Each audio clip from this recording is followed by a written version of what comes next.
At this time, I'd like to call the meeting to order with a roll call of school committee members. Michelle Kirkby present. Leo Bram here. Will Horn here. Sophia Biglis here. Thank you. At this time, I'd like to open public input. Members of the public are welcome to comment during the public input either here or through Zoom. If you're on Zoom, please raise your Zoom hand. We ask that you keep your camera on when making a Zoom comment and that you follow school committee policy for public input, including speaking for no more than 3 minutes and only on topics under the purview of the school committee. And whether you're here in person or on Zoom, please state your name and address for the record.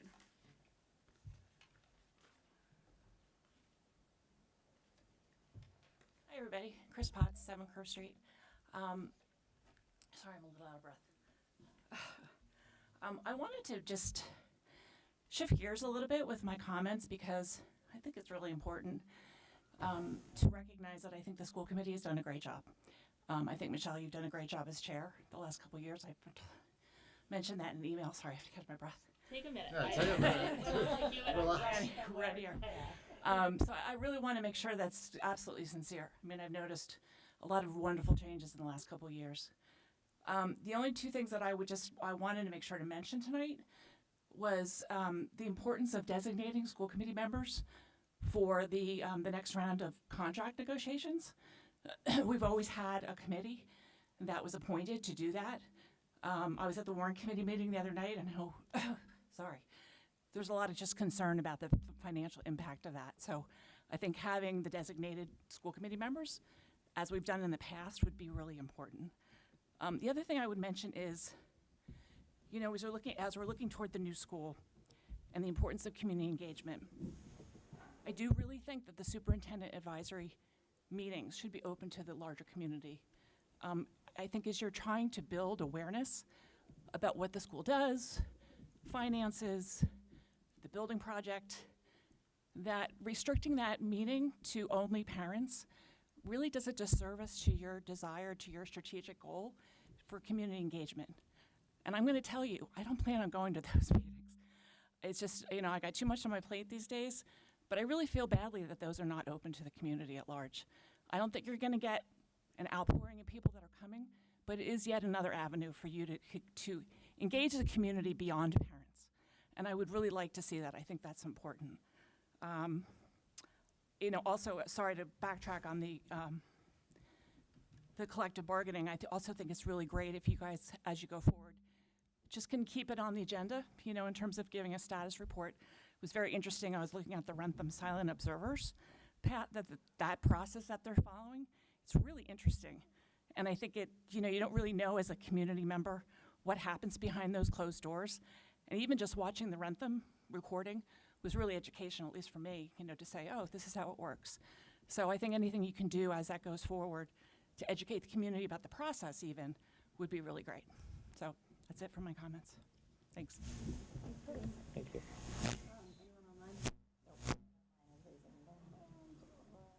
Nope. Okay. Great, we will move on to the agenda. I'll turn it over to you, Dr. Marsden. Sure. We have the typical approval of minutes for the regular meeting for the August 25th meeting. Jason Bielik is here to talk about the overnight field trip final approval. So Jason, would you mind coming up and just talking about that before the committee votes on the consent? Thank you. So the proposal is for a trip for the high school jazz band, jazz choir, and chamber orchestra to go to New York City February 12th through February 15th of 2026. Typically, the whole entire department takes a big trip every other year. So last year I was here to talk about Google for a Disney trip. That was everybody. And then pre-COVID, there had been a tradition of our smaller ensembles getting a trip of their own in the interim years between.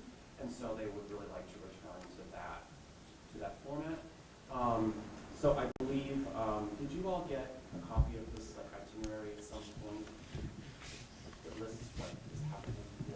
You did. Okay. Yeah. So this particular trip, when it comes to our music trips, sometimes we go for the specific purpose of participating in a festival where they go and get adjudicated and compete. This is not one of those. This is something where they're going to go and they get a clinic and a workshop with music professionals in the area, and then really take advantage of all the opportunities in New York City for, you'll see there's numerous museums on the itinerary and numerous performances, and the company is a really great thing where they have found performances that target the individual groups. So there's a specific performance for the jazz band students. It's a jazz band performance. There's a small orchestra concert specifically for the orchestra students to go to see. So they've kind of tailored it within, they've made really small adjustments within it to really make it applicable to the individual students. So you'll see what's on that itinerary there. We have had a process where all families were asked, in order to participate in the trip, would you need financial assistance and how much assistance would that be? And so that process started last year in June, and we've reached out, the directors have reached out numerous times to ensure that all families have a chance to respond. And so in between funds that the Medfield Music Association, they always help us. So they have pledged several $1,000s. We also have a fundraiser planned in October over the swing dance night that we had last year, and that raised over $1,000. And so between the MMA's gracious donation, our planned fundraiser over the swing dance night, and also we asked families that are going, because Medfield is so generous, so many people in Medfield are so generous, we asked, would you like to donate money to the Financial Assistance Fund? And there's several $100s, almost $1,000 that was pledged by families whose students are going that would like to donate money to the trip. So we have plenty of money to allow any student who needs financial assistance to go on the trip. Do you guys have any questions on that? That sounds like a great trip. Looks fun. How many kids do you have per sorry, I'm looking to see if I see that. I'm gonna miss it in this moment. How many It kids do you should think be- about is it? If you're This asking. particular trip is around 60 Okay. students, which seems like a vacation from 150 we had Yeah, fair. in Florida. That's great, Jason. Thank you. New York City in the winter.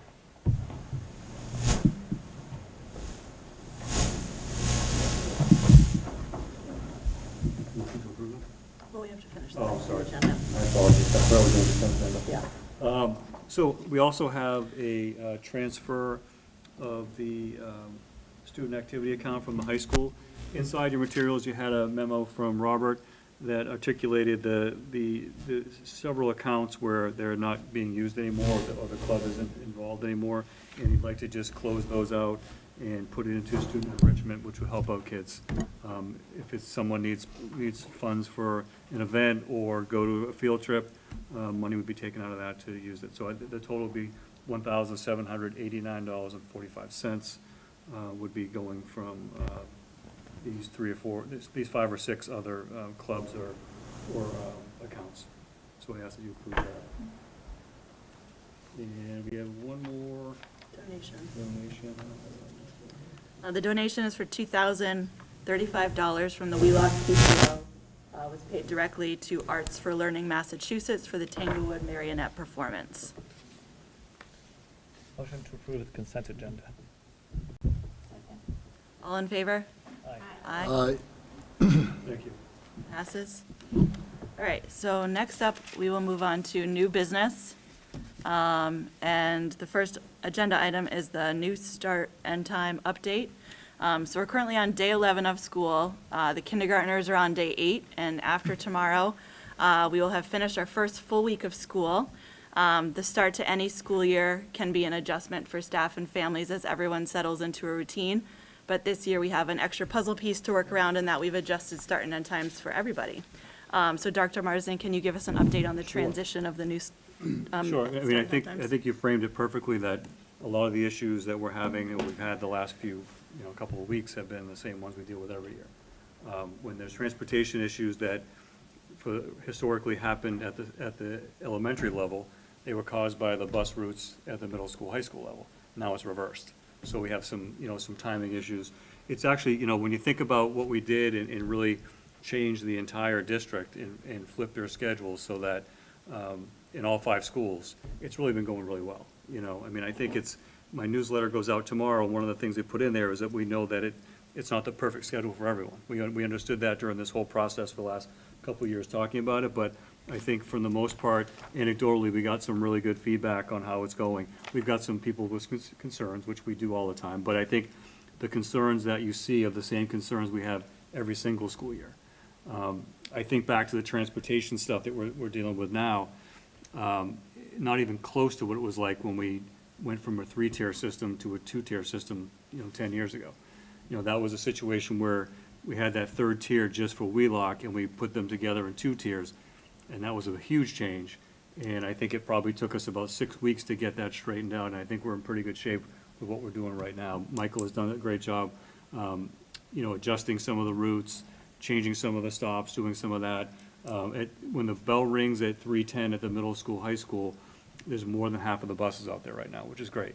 And then as the kids go and the buses move, the other buses fill in. There's one bus that's still historically been a little bit later than we like, and we're still looking at that route. That particular driver's getting caught in traffic coming back to the high school area. The police department's been phenomenal. I don't think we could do it without them, because it is, it's pretty precision in terms of our timing, and their help with the traffic has been unbelievable. So that we're gonna keep that. I met with them this morning again. We're gonna meet again on Monday. We're gonna observe what it looks like at South Street. You remember South Street and Metacomet last year, before all these changes, was a nightmare. Historically, that's always a nightmare. So I think they have a couple of ideas that we're gonna look at on Monday, and possibly make some changes in the coming week on how we can improve that. But for that part, it's been great. Met with the staff yesterday, pretty interesting.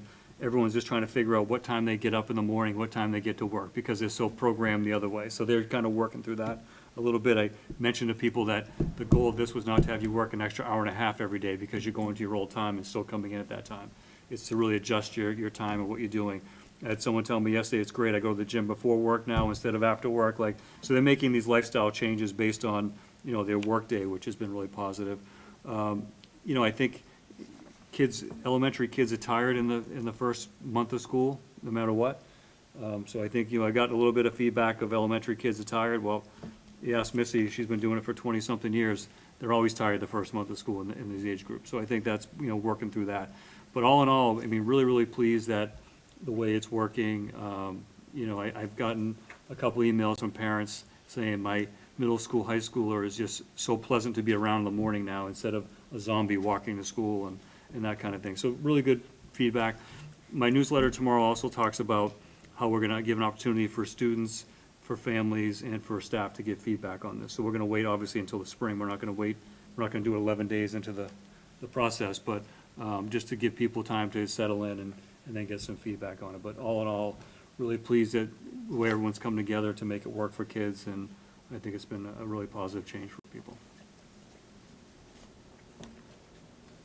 Questions Anyone or else has- comments? Have any comments?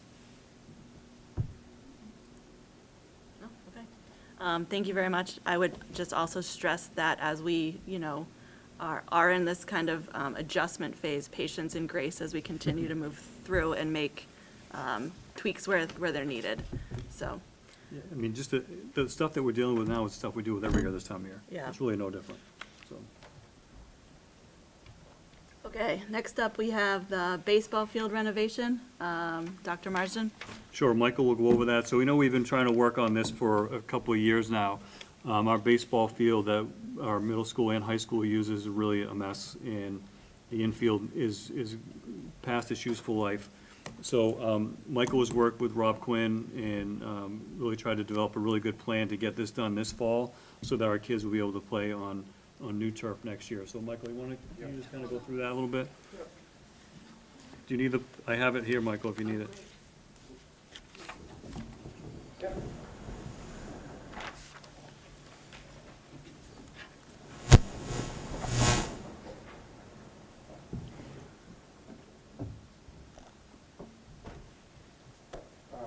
So we met, I think it was end of last spring, Jeff, Mhm. with the Medfield Youth Baseball and Softball program, and their concerns were the baseball fields at the high school. We went through a few scenarios, how that field could fixed, because right now it's just beyond its capacity, for those that have children that play baseball. So they went out and they did I believe a fundraiser through, just trying to remember, GoFundMe, thank you. And they raised a little bit over, I believe, $50,000. They cut us a check for $45,000. And their goal was hoping that we could get the fields done before the spring. We, at that point, worked with our facilities director, Rob Quinn. We put out RFPs out there to see if it's even feasible, because we didn't know, and we did get a bid back from Field Turf, because they're in the area and they also service our fields 3 times a year. And the quote that came in, we felt that we were able to do the field sooner by looking at our revolving accounts. So we have one revolving account, which is called our school revolving account, which is a use of school property. And when we renovated the high school field, back then, Mike Sullivan, the town manager or administrator, had a conversation with myself and Jeff saying, moving forward, we would like you to put money aside if there's another renovation for another field. So we have been putting money aside for that. In the meantime, we've also been paying $30,000 a year for the last 9 years to the town to offset the debt for the turf field here at the high school. Yeah, So it was 300,000, so we have 1 more year left. we have 1 more Yeah. year left. So we have been putting money aside for that. The warrant committee is well aware of it. And looking at the cost with the help of the Medfield Youth Baseball and Softball, we have the funding to redo the field this fall. We have a kickoff meeting on Monday with Field Turf, and the goal will be that we'll probably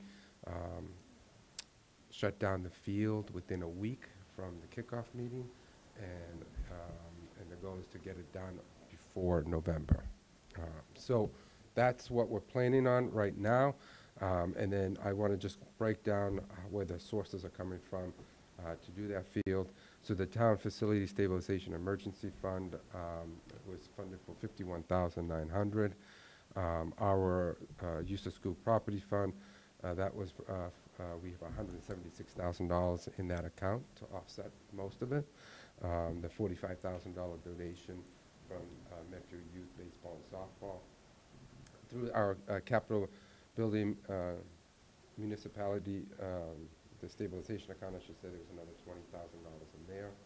And then through our contracted services, where we have money put aside for field maintenance and so forth, there's another $27,000 in there. So the $319,900, which is the contract, total contract for the field, we're able to do it. Now, again, there was 2 aspects of this. We went out for bid for the labor and install part, because that was a requirement. For materials, we were able to do it through Sourcewell Contract, which is an avenue that most either towns or communities or state take advantage of, that the state goes out there, they solicit bids, and then they give you a list of vendors that have been approved. So we went through that source for the materials, but we did have to go out for the labor and installation, because that we can't do that through the Sourcewell. So that's how we were able to put this project within, I would say, less than 60 days into action. And it's going to be the same footprint that it is now, so it's just the infield. The outfield is going to remain natural grass. I mean, we didn't really want to do that again, but it was too cost prohibitive to have to do the outfield as well, because it's huge. If we could do the outfield and turf in the future, That would give us a lot of flexibility in the fall. We could have other teams on that, and we could use it. Right now, we have one turf field out there that everyone uses. So that'll give us a little bit more flexibility. Many communities have more than one turf field that they use, but it just wasn't in the cards financially at this point. But something we can look to in the future. Yeah, I was gonna ask that. So right now, the baseball field really doesn't get used for any other sports? No, it does. Or It does. does. Which one? So middle school football uses the outfield. Okay, It also, sometimes the varsity football team does use that Yeah. field.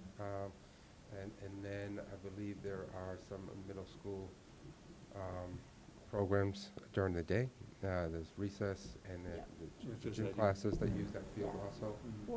will for either, I was gonna ask that, I know that they use it during the day for recess, and then, and I guess if the middle school football team is using it, will that be impacted this fall when they're redoing the turf, or will they still be able to use the field part, and that won't be impacted? So we looked at them using the field part. And still be Yeah. able to use it So while so we're they're looking, on that's one of the things we're talking about on Monday is, one of the things Rob said is because the outfield is so big, that we could do a snow fence that's 50 feet away or whatever from the So they could construction. still use Because the- they're just ripping it up and then putting a new one down. It's not Okay. like they're doing all the other stuff they had to do over here, so. Okay. They feel like, and again, we'll talk to them on Monday, but we feel like they can still use that space for that.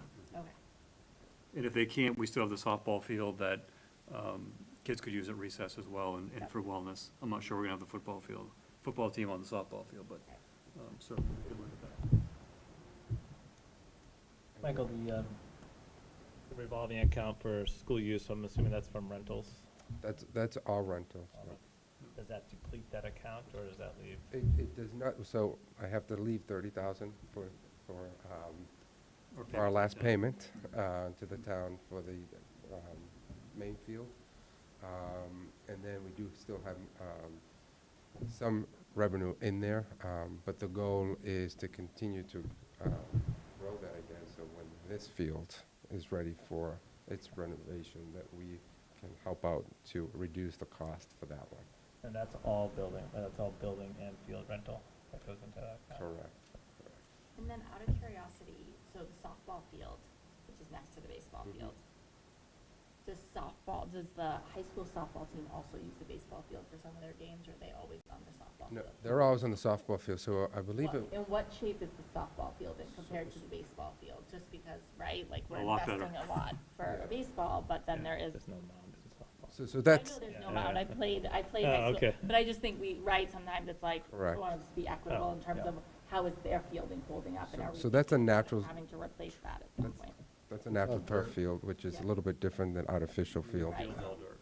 So Right, if you look at our baseball field, the outfield is in good condition, right? Yes. It's the infield that actually is the one that needs some renovation.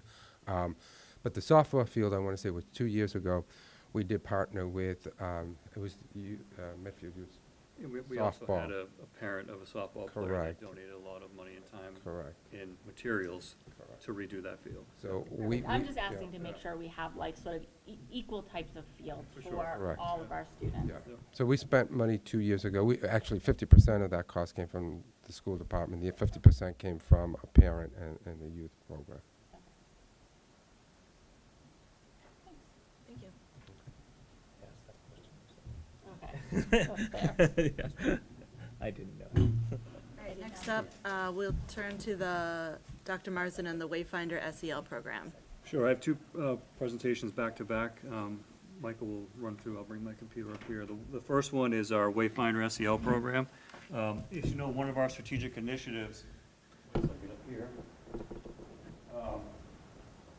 was to make sure that we had a system-wide pre-K to 12 SEL program in the district. So all of our schools had their own SEL, they're doing a lot of lessons, but it wasn't really a spiraling program that was consistent across all 5 buildings. So we had a committee last year go through, and you can turn that, Michael. We had a committee last year go through, led by Dr. Dave Wordley and Dr. Christine Power, and they went through and met with teachers and staff and looked at different curricula and tried to see, what are some of the programs that are out there that are really successful. They went through and tried to do a soft pilot, which means they gave out different lessons for Wayfinder to teachers for them to try and give feedback. Feedback was really positive, and that was the actual program that we ended up choosing. It's got a really good track record. It's used in a lot of schools and a lot of success. We had some teacher training already in August for the elementary, and then we'll have the secondary folks trained in October. And the neat thing is that what we're looking for is kind of a plug-and-play program where teachers didn't have to do a lot of preparation. So we all know that it takes a lot to prepare for school each day, in whether you're teaching elementary or secondary. And we wanted a program that people could just go in and kind of plug and play, but still give a really good, meaningful lesson for kids. So that was one of the main attractions for Wayfinders. That's what they're all about, is making sure it's easier for teachers. So in pre-K to 5, it'll be done once a week as a lesson, or once every couple of weeks, depending on the schedule. A lesson in class could be 30 to 35 minutes by the teacher. Secondary, 6 through 12, it'll be done as part of their advisory program. So right now, what they do with advisory is they identify some of the areas they want to look at, and they come up with, each school comes up with different topics that they're going to be talking about in advisory. This now makes it a consistent spiraling curriculum all the way through, so that what they're talking about at Blake in 8th grade is going to be something that the following year will be relevant to what they're talking about in 9th grade at the high school. So really happy about it. Teachers are really excited with the training. I attended one of the trainings at Dale Street, and it went really, really well with teachers, and the presenter was great. In fact, we asked the presenter to be the one that comes back for the high school folks as well. It's really, next one, Michael. I mean, one of the things that it's based on future-ready curriculum, so it's interesting. Most programs you see start at the elementary school and build up. What Wayfinder did is they started at the high school level, and they used the high school level for many years, and it was working so well at the high school, then they built it down to middle school and elementary. It has a core curriculum for each grade level. One of the neat things is it gives the teachers access to over 2,000 supplemental activities on the computer. So let's say there's a situation in 2nd grade where someone was calling someone a name at recess. A teacher can go right in and they can plug that in to the Wayfinder site, and it'll come up with a different activity, 3 or 4 different activities for them to use in that particular class to talk about it. It's that easy. It's that easy for teachers, and it really is, as they say, plug and play for everybody. There's downloadable lesson plans and presentations and slide decks. So this is one of the slide decks. Some of the stuff that I'm showing you is some example of slide decks that they provide for you. So if you're a secondary teacher and you're talking about a different thing around empathy, say, at the secondary level, there's a whole slide deck made for you to go with your students. So it's not something you have to reinvent or spend time, it's already there for you. So that is something that I think was really important for our teachers and staff. Next one, Michael.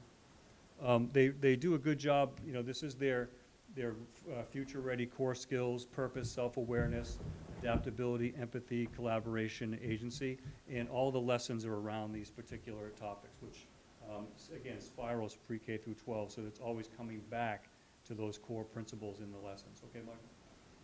So you see the breakdown of pre-K through 5, what the core curriculum looks like. I won't go through all of them, but it's age appropriate. Pre-K, feelings and friends, say and play, move and groove, think and explore. Makes a lot of sense. You go up to 5th grade, self-expression and authenticity, leadership, compassion, well-being, all the topics that are covered in the program. All with, again, lessons that are really kid-friendly and high interest for our students. You go to middle school, again, really good, appropriate middle school topics. Go ahead, Michael. And then you get into high school. So I like the way that they focus on, commitment to personal growth, and then creating actual plan for your future in 12th grade, right? Really, what are you going to be working on as you go forward, and having those really good conversations in advisory. I know that those of you that have experience in high schools know how important that advisory period is for kids. You might be with students that you're not normally with, and have really, deep conversations and rich conversations with a teacher. So I think, we're looking forward to what those turn out to be. And again, that's 21 lessons at high school. We won't go through probably all of them. They'll pick and choose and maybe do 10 to 15, depending on how many advisory periods they have. And again, as I said in the agenda, it was a quick one. So happy to answer any questions or comments that you have. Has it started yet in the high school? Has not. Okay, So the I was training's gonna gonna ask be in Hillary, so October. I won't. Yeah, so the training will be in October on the I release day. figured that. but I And won't. we just did the training for elementary before school started, and we thought that was a good way to ease that mentioned that before bringing this in, when you were evaluating other programs like this, that this was one that had more success. What are some of the metrics that you're looking at for success with an SEL program? So one of the things that they provided us, and they've actually had third-party independent studies on the efficacy of this, which is something we were looking for. Not many programs had that. It was more programs or studies that they conducted themselves as the company. So they've had scholars kind of look at it and see, what some of the successes are based on that. So a lot of it is qualitative kind of survey data, getting back from kids. You're not gonna have a lot of quantitative, except for, you can look at things like attendance. That, there was a school that didn't have a lot of great attendance, and they put some of these measures in to get kids back. You can look at suspension data, those kinds of things. But a lot of it is the qualitative data that you want to get from kids to see how they're feeling, see how it's going, what changes or what kind of relationship changes have happened because of the program. I think that's what they were able to do in Wayfinder, others aren't able to do. And we'll have to do an assessment of it too, to kind of see where we're at, Yeah. I'm sure that after you do this a couple of years, Metro West will start to see changes in Metro West to see if there's any, improvement there in some of those, the Metro West test year, so. Right, okay, This would be a good baseline. okay. I just want to say, I love it. I think it's cool that it's consistent throughout the grade. Like, there's a plan to it, and you can see how it grows when I was looking at it, because I think schools struggle. SEL is a big thing, but there's a big disconnect. So I appreciate that there's a path the whole way.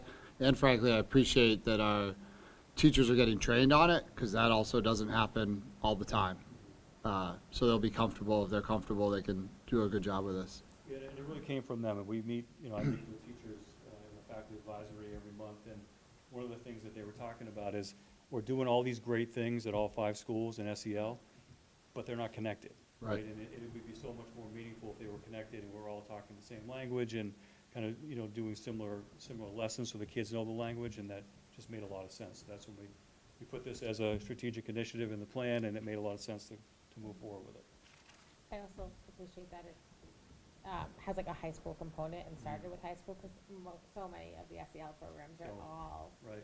elementary school based, and you Sure. show anything like that to high school. I mean, they should roll their eyes at you, like, right? It's Yeah. justified, but so I was excited to And the see unique that part part about of it. them actually starting it in high school first, right? And then, but you don't. It's necessarily- easier to do that than it is Yeah, to kind for of. sure. So, yeah, we're excited about it. Now, we'll certainly give you a report mid-year after it starts getting used in secondary and elementary, but, as Michelle said, we're day 11, so we haven't even rolled it out yet in elementary level, but that's coming real soon. Oh, I don't know. I've had some feedback. Have that you? they- Oh, good, yep, okay. Yep, That's good. Good to hear. Some people love it, they're right at it. yeah, yes. Yeah. Yeah, that's the other thing I want to say is that the elementary schools are designating a time that everyone's doing a lesson in the school at the same time, or a grade level at the same time. So that way, it's not one of those things that, we're going to do it on Friday, and then it never gets done. So the school as a whole are going to do like kind of SEL time in their schedule, and they're going to be doing it, during that time. So whether it's grade level or the entire school, everyone's going to be doing an SEL lesson, which is great. Yeah. It just makes it just as important as math and science and everything else, so it's good. Is there a parent component to that as well? So I'm just thinking back to the nice mice that were at Memorial, sorry. Those were But great too. there was a parent component with that would come home, right? So is there a parent component with Wayfinder? So one of the things that we didn't do is we didn't buy all the workbooks that go with it, because it was kind of optional. We want to see what it's like without that, because there's a huge cost associated with that. But we felt like because we have the online component, we're able to do that. So we're going to see. That's kind of a back and forth with home with the workbooks. So we're going to look at that for next year and see what the teachers want it or not, or if they think what they're doing with this without that is making a lot of sense. So Okay. it'll definitely be a good back and forth. The workbooks are beautiful. I mean, they're really, that's why they're so expensive, but Yeah. they're really, really kid-friendly, and you can see why kids would be excited about doing it. Okay. Yeah. All right, anything else on that? No? Okay, strategic plan? Okay, sure, thank you. As you know, in every August, the leadership team gets together, goes through our strategic plan, and really tries to highlight some of the most important things that we need to be working on as a district. And with any strategic plan, you're gonna have things that are ongoing, and we definitely have things that are ongoing in our plan. But looking at this year, there's really 3 big initiatives that, from a district perspective, that we're working on. Certainly the starting and end time changes, looking at Wayfinder, and then implementing Parent Square. So those are the 3 big areas that we're looking at that are included in this presentation. But those are the key areas that are spending a lot of district time on, especially Parent Square, that implementation. I know we've got some really good positive stuff. Last night at Blake, parents were coming up to us and thanking us. But there's a lot of work on the back end of that we're still kind of going through. So we will probably be, our goal is to be all Parent Square communication district-wide by October 1st.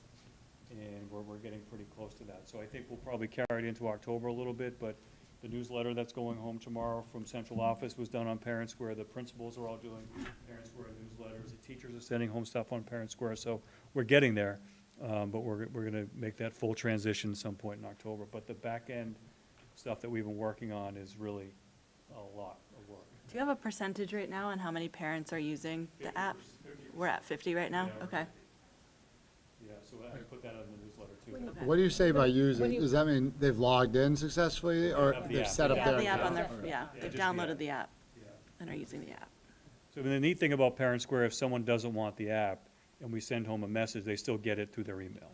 So if they don't want to sign up, that's okay, they can, but whatever we send out, it still goes to the, and the neat thing that people have talked about too is the digest feature. So if you're at work all day and you don't want to have any emails from school, you can hit the digest feature, which means you're not going to get any of those emails until 6 o'clock at night. And actually, they come through, I have a digest on some schools, not all, just to try it out, and it comes through at 6:15 every night. So I'll get a Parent Square from a couple of schools, and the other schools I get it directly, just to see the difference. But that's kind of a neat feature for them, and we can override that feature. So if I'm sending out a message and people need to know about it right away, I can override that digest and it goes directly to parents. So it goes on their phone, the app, their email, the text, all that, so they get it immediately. So that's been, a lot of work that, Owen has been a part of, and Christine, and Chris Kane, our data person's been doing a lot of work with that, because it really needs to talk to our student information system, and that drives everything with Parent Square.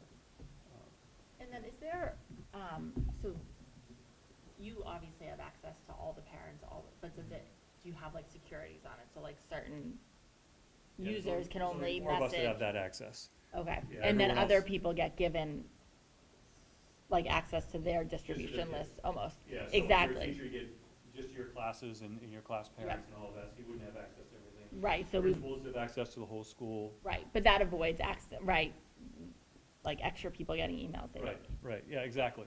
I mean, like, one of the neat things, we had a bus that was running late from the high school last week, it was last Monday, and I was able to, my phone, just go on Parent Square and send a message to all the bus number, just those afternoon parents. Bus, I don't know, was 15, something like, bus 15 just left, it's about 15 minutes late, just to make people aware, instead of having people just standing around, which was like before, now they got it immediately. So it went to all those parents, and I can see who got it, who opened it, when they opened it, we have all that information, so it's really, really a neat thing. But the back end is, we met with them yesterday and did some work on it. I'll give you an example, I know this isn't part of this per se, but just give you an example of what we're looking at. So because our student information system feeds everything into Parent Square, it reads the fields. And one of our fields in Aspen is language spoken at home. So that's one of our fields. So when that got transferred into Parent Square read that as we're going to translate everything in that language spoken at home, which for some families is great. For some families, they didn't want that. So they reached out to us. So what we have to do is add another field that allows Parent Square to read it as, this is the field you're going to use for translation, not this one. So just like little things like that that we've been tweaking the last couple of weeks, but it's been fabulous. I mean, the parents that have wanted the translation have been blown away by it. They're really excited because we're sending it in English. They're getting it in whatever language they want. They're writing it in whatever language they want. We're getting it back in English. So, which is it's 153 different languages in Parent Square that they can do that for. That's great. So it's been really, really good for that too. But let me go through this because I could talk to Parent Square all night. Next one, Mike. So again, I think we always start our conversation every time with our mission, our vision, our core values, and our priorities and strategies that we talk about in this particular 23 to 28 strategic plan. So safety and belonging is one of our pillars that we've had. I think, some of this is ongoing, but there's definitely some changes in this. Evaluate our current practices, support students and staff well-being. We continue to do that. We continue to gather and get information. Implementing Wayfinder district-wide is a big part of that. And the Metro West survey this year is going to be a good data point for us to get. That's happening in the beginning of November. The sense of belonging, we've continued to do that at all of our advisory, student government, et cetera, with student voice. And then we continue to do that data collection on the cost of Medfield experience, which we should be finished with this fall, and maybe give you an update. I know Will might not like that, but, the parking fees. So we talked a little bit about that last year. We'll do an update on that this year. Our diversity, equity, inclusion, belonging committees are still, working and doing great. They're, part of our leadership meeting and our agendas that we talk about. And each school has their own committee that works, and then there's a district-wide committee. And what they've done is develop over the summer a mission statement, and then a district-wide action plan of what they want to see this year and what we're looking at this year. So that's been great. And then our ongoing curriculum review, I think, always looking through. We have bias tools that we look at our curriculum through and that lens, and making sure that we're not having any inherent biases in our curriculum. So that continues. We have a new SRO, which is great. Ingrid has been an awesome addition to us, and she's been working real hard. I know, making connections with the kids, but also directing traffic out on South Street. So that's been a lot of work for her as well. We continue to talk about the restorative practices and how we're going to look at discipline in a different way, and we're planning on training in the 26, 27 school year for all of our teachers on that. We still have the conversations, but we need to do a formal training for everyone. School start time and end time, that's what we're working on right now. The extended day program to support elementary families has gone awesome. We had 62 kids there yesterday, and Holly has done a great job with that, of course, and it's worked out really, really well. Parents are on time. They're getting their children at 4 o'clock. MAP in this program of coexisting in Wheelock, it's working out really, really well. So we're really pleased with that. And I think we've gotten good feedback from parents on that too. They're happy that we're able to do that for them. The community engagement, I think Parent Square, that implementation is a big part of this, as we talked about. Consistency with our core values, we put that everywhere, whether it's a staff meeting or something going out to families. It's just really, really important to us. We've updated the website again. We continue to update that. So one interesting thing about Parent Square is they're in the business of websites as well, so that it all talks to each other. All the communication, everything, and it goes into a website as well. So that's something we're going to look at this year and talk to districts that have gone that route. We've had Apogee for probably 6 or 7, maybe 8 years now, and they've been great to us. But if there's something that makes it more efficient so that Parent Square can talk to the website, vice versa, then we might look at doing that. And then a homeschool connection, we'll continue to do the high school, middle school conferences, Parent Square, and we continue to work with our awesome school-based organizations. They're fantastic. And then Medfield Talks is something that we're going to have a meeting hopefully in October and look at some at least 2 or 3 this year from Medfield Talks. We had some really good attendance last year, which is something that is awesome. It's like a whole different wave of people that weren't parents when Medfield Talks started before COVID. So it's capturing a whole new group of parents, which is great. The translation stuff is really important. I think we'll continue to do that with Parent Square, and we had that little snafu, but we've worked through that really well. One of the things that we're trying to do is discuss those standards for teachers and expectations around the translation. What families need it, how do they go about it, and we have an alert on the student on Aspen, but we want to make sure that that's done in a really good way. So that's something that the principals are talking about and working through.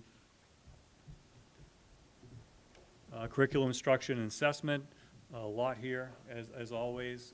Continue to review the curriculum and vertical and horizontal alignment.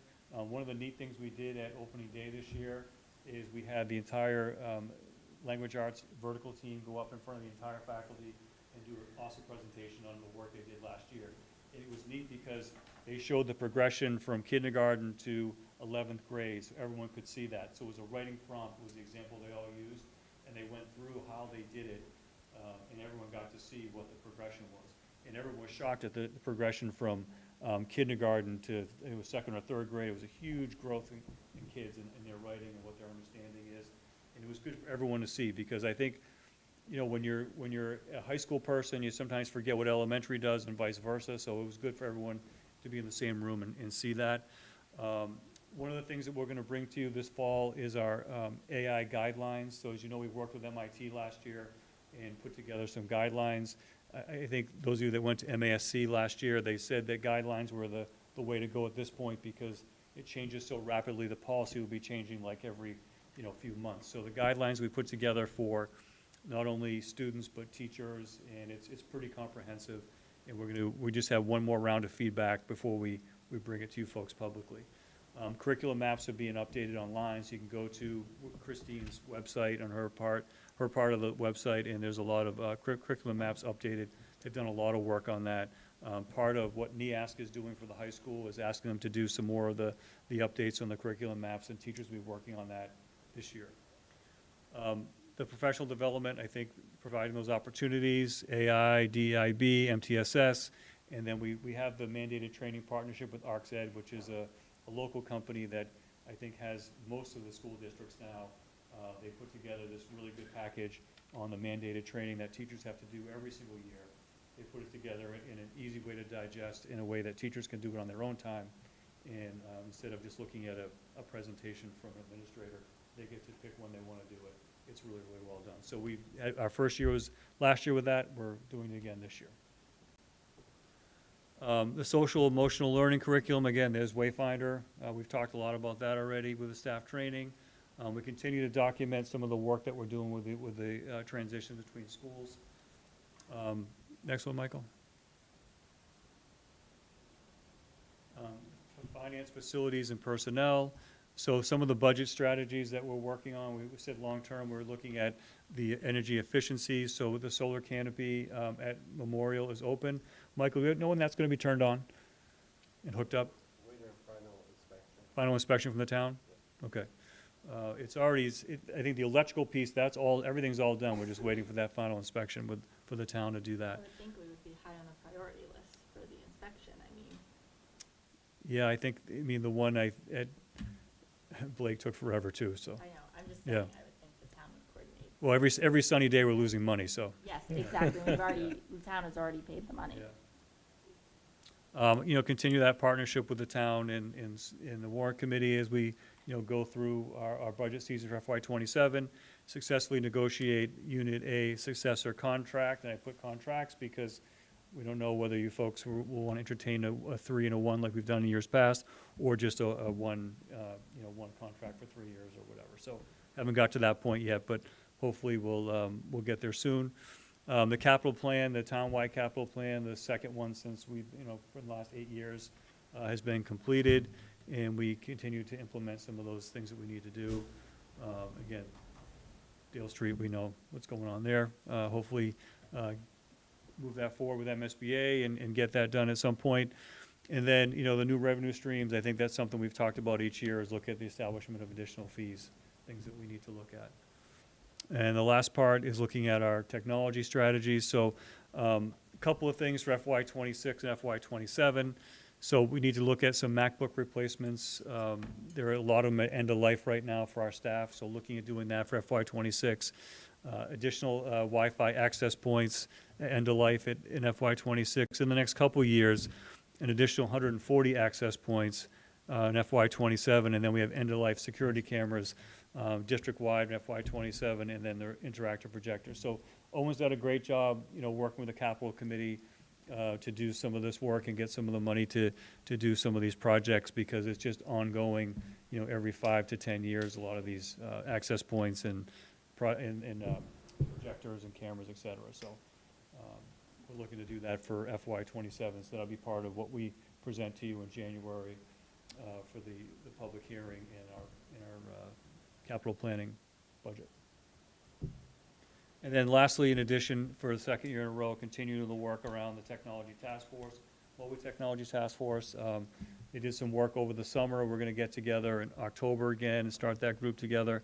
And then we're kind of a wait and see too, is whether or not the House will pass what the Senate passed and a new law to enact a bell-to-bell cell phone ban in the state. So we're waiting to see what's gonna happen there.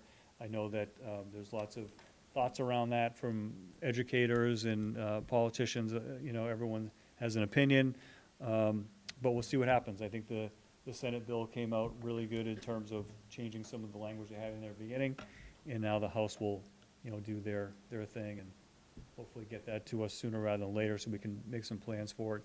It looks like everything is going to be a 26, 27 implementation on a lot of these things, but I think, as I said in the last meeting, I think we're in pretty good shape with that based on what we're doing right now in our district. So those are our areas. You know, I think the big three are the ones we talked about, and some of these other ones are obviously just as important, but won't take up as much time or be as public as the big three are. Happy to answer questions or comments. The only question I had, so when we look at 3.6 and we talk about transitions, streamline the student transitions between grades and school. Got it, yes. Yep. Recognizing that we are on day 11, this seems like a prime time to be focusing on how the transitions are going. So understanding that we are in this space and it's something we've been talking about for the past couple years, can you go into a little bit around, I guess, either what's been done or what some of the expectations are or what we're looking at specifically, again, knowing that we're in a prime time right now to see how that's going? Yeah, I think one of the big things that we've done the last probably 5 or 6 years is have additional counseling staff at the elementary, because we know that every 2 years that transition can be difficult for some kids. Not all, but some kids. You know, some kids adapt really well to that, some don't. So having that support at the counselor level has really made a big difference for a lot of students. Once we get up to the secondary level, I think everyone knows that the biggest jump for kids is 8th grade to high school anywhere. And it goes from, you know, being a middle school kid and being top dog to all of a sudden homework that's, you know, coming at you through a fire hose and a lot of responsibilities and trying to balance all of that. Again, going back to the counseling department, they've done a really good job of spending time in the springtime meeting with our 8th graders and getting a relationship so when they come over to the high school, they already know someone and they know what to expect, as, you know, something that we didn't do before where kids were just coming in on the first day and didn't have maybe an adult to know yet, and now they have an adult person that they connect with when they first get here. That was really important to us. But we're doing a lot of these little things too that I think we need to put together as a document that is kind of how we do business in Medfield as far as transitions and what we can do. Like special education is doing some things like having parents come in the spring to meet the teachers the students will have that fall to ask questions. You know, Mary and the staff do that. You know, I go to those meetings sometimes and talk to the parents. So that's like another thing we've just added a couple of years ago that's really helped the transition with kids and families. I think the parent information nights are really good. You know, I mean, Nat is only one that does 3, but he does it for a reason because he wants to make sure that that transition for those kids is really a positive one, you know. So he puts that time in to do that. I know some people think, okay, we're doing that again, another one, but he believes in that. I know we were there last night, and, you know, parents appreciate that. So I think I would say too, because I feel like I'm not as familiar always with Blake as some of the other schools. Like I was looking at the map, I was lost. Like there is that sense of what your kid might feel like coming into that, like not this year obviously, but coming into a new school like that and not knowing what to do. Like it was just reminding myself like what it must feel like to be in that space, right? And I think the principals, they'll do the incoming whatever grade meetings with parents in the springtime. You know, that's something that's been really positive that they've added. The elementary principals got together and they started to do webinars, and one of them is on placement and transitions. They do that in the spring too. So if parents can't be there at the webinars, usually in the morning they do, 3 of them do it, then they videotape it, put it on YouTube or whatever, and then, you know, they don't videotape it, they record it, and then they make that access to parents. So it's just things like that we sat down one day and we started talking about all the things that we're doing. We just need to kind of put that together in a document so that we can do it. But it's definitely something that is on our radar because we've seen that the transition can be real difficult. And then how early are the counselors coming over to talk and introduce themselves to the 8th graders, and how many times do they meet with them before they go to the 9th grade? They do that in the spring, Okay, and they'll do at least one meeting, sometimes two, depending on the situation. You know, if a child needs a follow-up meeting, they'll do that. But they have individual meetings with each one of the kids before they come over, which has really been positive for yeah, kids. okay. Do you guys have anything else? Okay, well, another ambitious undertaking with the strategic plan. Yeah, as usual. We'll look forward to the update in January on, Yeah, same cadence, we'll do Things are going, okay. January update, and then we'll do it again at the end of the year, and, you know, certainly would welcome any feedback as we go through and we go along, whether we need to adjust something or change or any of that. okay? Thank you. Thank you. All right, next we have the policy subcommittee. So as I mentioned at the last meeting, we're looking for an additional member to join the policy subcommittee. So where we're at right now, one person did say that they would be interested in it. So unless other people have changed their mind, and we would have multiple people interested in it, I'm gonna nominate Diana to join the policy subcommittee. Second. All in Go get favor? All in favor? Aye. Okay, all right, Diana, welcome. Thanks, Leo. So you guys will be looking at, I can't remember the specific two policies that we had to look at. Acceptable use policy, Yes, comprehensive determination policy, and the middle school policy related to CTE education. and then also looking over some of the MASC recommendations that came Right. out this summer. Mhm. Okay. Okay. Okay.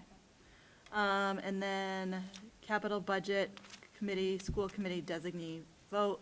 Dr. Marsden, I'll turn this over to you. Sure. The capital budget committee has kind of changed how they're going to do business around membership and the number of members and those kinds of things. So I think you got an email about it asking you to appoint a school department or school committee designee.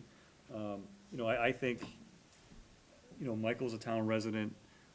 He's the director of finance. He has been really instrumental in some of the work done in the capital committee in town for, you know, 10 years.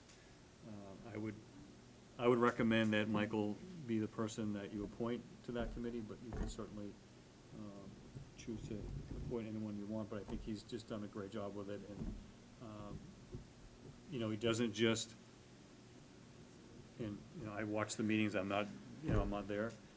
He doesn't just advocate for the school department, he advocates for what's best for the town, because he lives here. Yeah. And he understands how things work, so. Yeah, I'll add that the email did say that we have to appoint a designee. Michael has been our designee, and we can continue to utilize him if we so choose. But in the interest of anyone else really wants to be on that committee in his space, that's obviously something we can talk about. I really want to nominate Michael A. Francesca to return to the capital subcommittee. Second that? All in favor? Aye. Congratulations, Michael. Congratulations, Michael. Have a meeting tomorrow, right? Tomorrow morning. Oh, in the mornings too. That's even better. Any other items since posting? I don't have any, Madam Chair. Okay. All right, moving on to old business, mobile phone, social media task force update. I would say that Nat and I are meeting next week to look at some dates for October and November, and he is going to be one of the chairs again of that committee, so we'll have a better update at our next meeting. We'll probably would have had a meeting, but I've probably have a meeting by our next school committee meeting. so- Okay. Okay. So nothing new on. Yeah, I mean, well, I say, like, a piece of the parent group, it's not like the whole subcommittee, but something that has come out of that is like the wait till eighth pledge, I just want to name, because our sixth graders, I think, are up about like 5% of people, but how it works is you sign up for the pledge, when someone joins, you get it, and I think they did another email at the beginning of the year.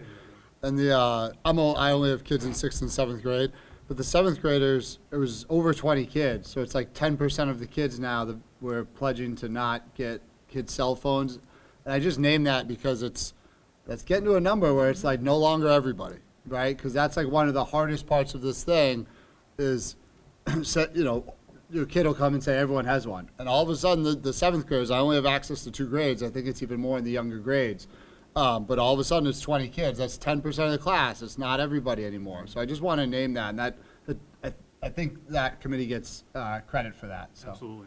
I also really appreciate from what I've heard in my own experience, but also from other parents, that like even in the middle school, the use around mobile phones has gotten more stricter. And like removing the smartwatches, really actually keeping your phones away, whereas I think the past 2 years, it's been still strict, but not as strict. And it really is making a point to be thoughtful about it, which I think is great, because when they get to the high school, it is a little bit more strict around it, with Right. the under pouches and stuff, so I think that's great to do that. Okay, anything else there? Okay, the SBC met last week. It's kind of a shorter meeting. We talked a lot about Medfield Day, and then touring some schools in October and November. There wasn't an update or anything from the MSBA, so there wasn't really any additional information since the last time, I guess, we have met or they had met. Do you guys have anything to add there? I would say the committee would visit Pine Hill and Westwood Right. in October, and then David Minus School in Ashland. Ashland on November 5th, too. So a couple of good examples of what the school could be. Yep. So, And those are both elementary schools. yes. Yes. And they were both built in the last 3 or 4 years. So. Okay. Communication and community engagement. So we talked a lot about Parent Square.